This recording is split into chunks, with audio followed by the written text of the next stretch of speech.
আহ, দাদা নমস্কার। দাদা নমস্কার। দাদা কি করতেছেন দাদা?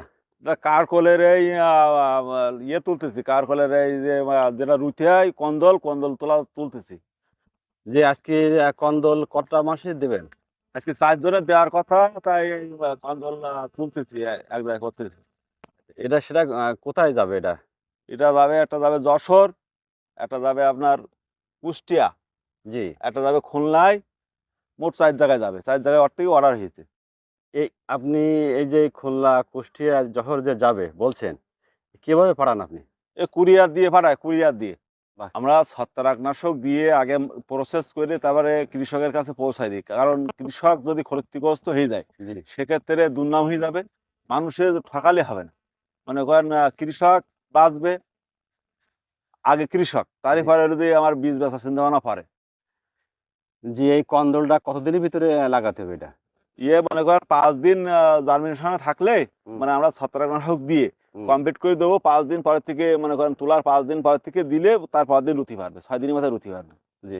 কুরিয়ারতে যাইতে কয়দিন লাগবে? কুরিয়াতে যাইতে লাগবে 2 দিন।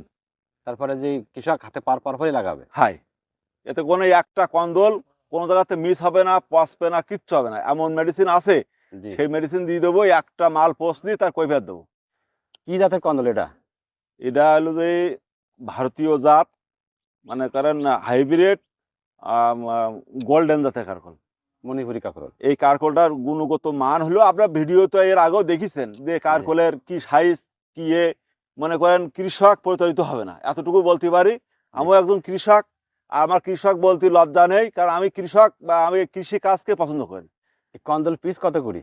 এই কন্দলের পিস 7 টাকা পিস হিসাবে বিক্রি করি। আমাদের বাড়ির জিনিস অন্য জায়গায় 12 টাকা বিক্রি করে, কিন্তু আমার কথা হলো এই কৃষক যেন ইয়েতে কম দামে কিনে সে লাভবান হতে পারে।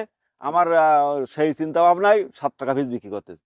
যে ১ বিঘা জমিতে আপনার কতটা পিস কন্দল লাগে? 1 বিঘা জমিতে 1200 পিস লাগবে, মনে করেন টোটালি কন্দল। তো 1 বিঘা জমিতে মনে করেন 80 পিস মদ্দা থাকবে, আর জি 1120 পিস মনে করেন মায়া গাছ থাকবে। কিন্তু সবার কাছে অনুরোধ, এই কন্দলের এই যে মদ্দা যে গ্রেডটা আলাদা করে দেবো, এই জি গ্রেডটা কিন্তু আলাদা করে দিতে হবে।